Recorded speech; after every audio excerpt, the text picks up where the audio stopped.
ಎಲ್ಲರಿಗೂ ನಮಸ್ಕಾರ. ನಾನು ನಿಮ್ಮ ಶ್ವೇತಾ. ಇವತ್ತು ನಾನು ಮುದ್ರೆಗಳನ್ನು ಹೇಗೆ ಮಾಡೋದು ಅಂತ ಹೇಳ್ಕೊಡ್ತೀನಿ. ಮುದ್ರ ಅಂದರೆ ಹ್ಯಾಂಡ್ ಗೆಸ್ಚರ್ಸ್, ಅಂದರೆ ಕೈ ಬೆರಳುಗಳನ್ನು ಯೂಸ್ ಮಾಡಿ ನಾವು ಮುದ್ರೆಗಳನ್ನು ಮಾಡ್ತೇವೆ.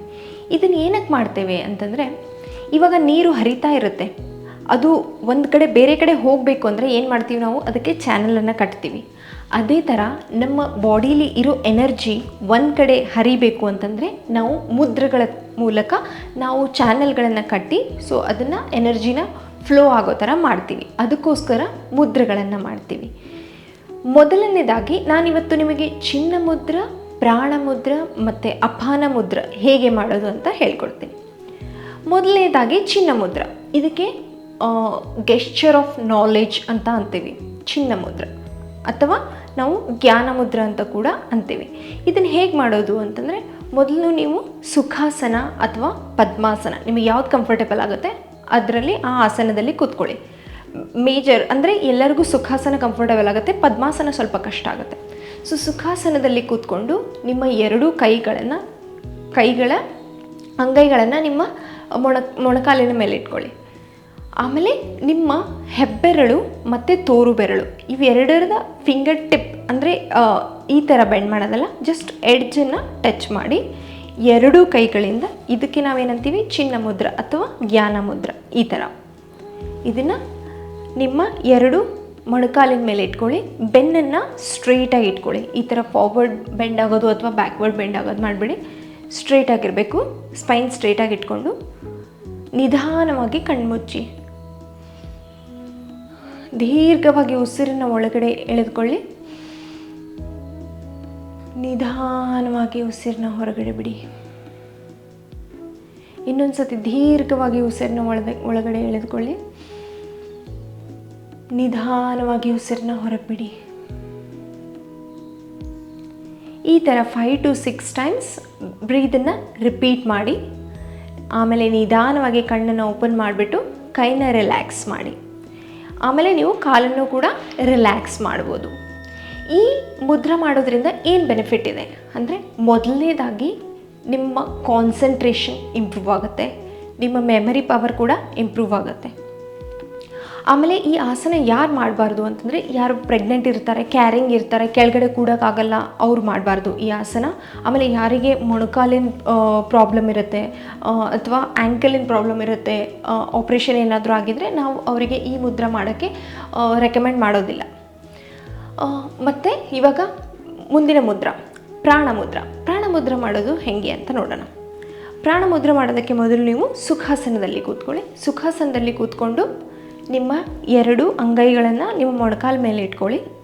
ನಿಮ್ಮ ಉಂಗುರ ಬೆರಳು ಮತ್ತು ಕಿರು ಬೆರಳು ಮತ್ತು ನಿಮ್ಮ ಹೆಬ್ಬೆರಳು ಇವು ಮೂರು ಈ ಥರ, ಇದೇ ಥರ ಈ ಕೈಯಲ್ಲೂ ಕೂಡ ಈ ಥರ ಎರಡು ಕೈಗಳಲ್ಲಿ ಈ ಮುದ್ರವನ್ನು ಮಾಡಿ ಈ ಥರ ಮಾಡಿಬಿಟ್ಟು ನಿಮ್ಮ ಮೊಣಕೈ ಮೇಲೆ ಇಟ್ಕೊಳ್ಳಿ. ಕಂಫರ್ಟಬಲ್ ಆಗಿ ಕೂತ್ಕೊಳ್ಳಿ. ನಿಮ್ಮ ಸ್ಪೈನನ್ನು ಸ್ಟ್ರೈಟಾಗಿ ಇಟ್ಕೊಂಡು ನಿಧಾನವಾಗಿ ಕಣ್ಣನ್ನು ಮುಚ್ಚಿ. ನಿಧಾನವಾಗಿ ಉಸಿರನ್ನ ಒಳಗಡೆ ತೆಗೆದುಕೊಳ್ಳಿ. ನಿಧಾನವಾಗಿ ಉಸಿರನ್ನ ಹೊರಗಡೆ ಬಿಡಿ. ಮತ್ತು ನಿಧಾನವಾಗಿ ಉಸಿರನ್ನ ಒಳಗಡೆ ಎಳೆದುಕೊಳ್ಳಿ. ಮತ್ತು ನಿಧಾನವಾಗಿ ಬಿಡಿ. ಈ ಥರ ಇನ್ಹೇಲ್ ಮತ್ತು ಎಕ್ಸೇಲನ್ನು 5 to 6 ಟೈಮ್ ಅಥವಾ 10 to 20 ಟೈಮ್ಸ್ ಕೂಡ ನೀವು ರಿಪೀಟ್ ಮಾಡ್ಬೋದು.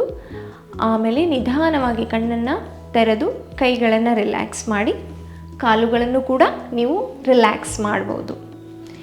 ಈ ಪ್ರಾಣ ಮುದ್ರ ಮಾಡೋದ್ರಿಂದ ಏನು ಬೆನಿಫಿಟ್ಸು, ನಾವು ಇದಕ್ಕೆ ಮುದ್ರಾ ಫಾರ್ ಲೈಫ್ ಅಂತ ಅಂತೀವಿ. ಇದರಿಂದ ನಮ್ಮ ಅರ್ತ್, ಫೈರ್ ಮತ್ತು water element inside the body ಒಳಗೆ ಇದು ಮೇಂಟೈನ್ ಮಾಡೋಕ್ಕೆ ಹೆಲ್ಪ್ ಮಾಡುತ್ತೆ. ಈ ಆಸನ ಮಾಡೋದ್ರಿಂದ ನಿಮ್ಮ ಇಮ್ಯುನಿಟಿ ಇಂಪ್ರೂವ್ ಆಗುತ್ತೆ. ಇಮ್ಯುನಿಟಿ ಇಶ್ಯೂಸ್ ಇರುತ್ತಲ್ಲ ಅವ್ರಿಗೆ ಹೆಲ್ಪ್ ಆಗುತ್ತೆ. ಬ್ಲಡ್ ಸರ್ಕ್ಯುಲೇಷನ್ಗೂ ಹೆಲ್ಪ್ ಆಗುತ್ತೆ. ಡೈಜೆಷನ್ಗೂ ಕೂಡ ಈ ಮುದ್ರ ಹೆಲ್ಪ್ ಆಗುತ್ತೆ. ಇವಾಗ ಮುಂದಿನ ಮುದ್ರ ಏನು ಅಂತಂದರೆ ಅಪಾನ ಮುದ್ರ ಹೇಗೆ ಮಾಡೋದು ಅಂತ ನೋಡೋಣ ಬನ್ನಿ. ಅಪಾನ ಮುದ್ರ ಹೇಗೆ ಮಾಡೋದು, ಮೊದಲು ಸುಖಾಸನದಲ್ಲಿ ಕೂತ್ಕೊಳ್ಳಿ. ಸುಖಾಸನದಲ್ಲಿ ಕೂತ್ಕೊಂಡು ನಿಮ್ಮ ಎರಡು ಅಂಗೈಗಳನ್ನು ನಿಮ್ಮ ಮೊಣಕೈ ಮೇಲೆ ಇಟ್ಕೊಳ್ಳಿ. ನಿಮ್ಮ ಮಧ್ಯದ ಬೆರಳು ಹಾಗೂ ಉಂಗುರ ಬೆರಳನ್ನು ನಿಮ್ಮ ಹೆಬ್ಬೆರಳಿಂದ ಫಿಂಗರ್ ಟಿಪ್ಸ್ಗೆ ಟಚ್ ಮಾಡಿ, ಈ ಥರ ಎರಡೂ ಕೈಗಳಿಂದ. ಇದನ್ನು ನಾವು ಅಪಾನ ಮುದ್ರ ಅಂತ ಅಂತೇವೆ. ಈ ಎರಡೂ ಕೈಗಳನ್ನು ಮೊಣಕಾಲಿನ ಮೇಲೆ ಇಟ್ಕೊಂಡು ನಿಧಾನವಾಗಿ, ನಿಮ್ಮ ಬೆನ್ನು ಸ್ಟ್ರೈಟ್ ಇರಬೇಕು, ನಿಧಾನವಾಗಿ ಕಣ್ಮುಚ್ಚಿ ದೀರ್ಘವಾಗಿ ಉಸಿರನ್ನು ಒಳಗಡೆ ಎಳೆದುಕೊಳ್ಳಿ, ನಿಧಾನವಾಗಿ ಉಸಿರನ್ನ ಬಿಡಿ, ಮತ್ತು ದೀರ್ಘವಾಗಿ ಉಸಿರನ್ನ ಎಳೆದುಕೊಳ್ಳಿ, ನಿಧಾನವಾಗಿ ಉಸಿರನ್ನು ಬಿಡಿ. ಇದೇ ಥರ 10 to 20 ಟೈಮ್ಸ್ ರಿಪೀಟ್ ಮಾಡಿ. ಆಮೇಲೆ ನಿಧಾನವಾಗಿ ಕಣ್ಣುಗಳನ್ನು ಓಪನ್ ಮಾಡಿ, ಕೈಗಳನ್ನು ರಿಲೀಸ್ ಮಾಡಿ, ಕಾಲುಗಳನ್ನು ಕೂಡ ರಿಲ್ಯಾಕ್ಸ್ ಮಾಡಿ. ಈ ಮುದ್ರಕ್ಕೆ ಏನಂತೀವಿ ನಾವು, ಅಪಾನ ಮುದ್ರಕ್ಕೆ ಮುದ್ರಾ ಫಾರ್ ಡೈಜೆಷನ್ ಅಂತೀವಿ. ಯಾರಿಗೆ ಗ್ಯಾಸ್ಟ್ರೋ ಇಂಟೆಸ್ಟೈನಲ್ ಇಶ್ಯೂಸ್ ಇರುತ್ತೆ ಅಥವಾ ಡೈಜೆಷನ್ ಇಶ್ಯೂಸ್ ಇರುತ್ತಲ್ಲ, ಅವರು ಈ ಮುದ್ರ ಮಾಡೋದ್ರಿಂದ ತುಂಬಾ ಬೆನಿಫಿಟ್ಸ್ ಇದೆ. ಈ ಮುದ್ರ, ಅಪಾನ ಮುದ್ರ, ನಿಮ್ಮ ರೂಟ್ ಚಕ್ರ ಅಂದರೆ ಮೂಲಾಧಾರ ಚಕ್ರವನ್ನು ಆ್ಯಕ್ಟಿವೇಟ್ ಮಾಡುತ್ತೆ. ಆಮೇಲೆ ಡೌನ್ವರ್ಡ್ ಫ್ಲೋ ಆಫ್ ಎನರ್ಜಿಗೂ ಕೂಡ ಹೆಲ್ಪ್ ಆಗುತ್ತೆ. ಈ ಮುದ್ರ ಮಾಡೋದ್ರಿಂದ ನಿಮಗೆ ಡೈಜೆಷನ್ ಇಶ್ಯೂಸ್ ಇದ್ದರೂ ಫಿಕ್ಸ್ ಆಗುತ್ತೆ. ಆಮೇಲೆ ನಿಮಗೆ ಸ್ಟ್ರೆಸ್ಸು, ಟೆನ್ಷನ್ನು ಇಶ್ಯೂಸ್ ಇದ್ದರೂ ಕೂಡ ನಿಮಗೆ ರಿಲ್ಯಾಕ್ಸ್ ಆಗುತ್ತೆ. ಈ ಮುದ್ರೆಗಳನ್ನು ಟ್ರೈ ಮಾಡಿಬಿಟ್ಟು ಏನು ಅನ್ನಿಸ್ತು ಅಂತ ಕಮೆಂಟ್ ಸೆಕ್ಷನಲ್ಲಿ ಹೇಳಿ. ಮುಂದಿನ ಎಪಿಸೋಡಲ್ಲಿ ಮತ್ತೆ ಸಿಗೋಣ. ಅಲ್ಲಿವರೆಗೂ ನಮಸ್ಕಾರ.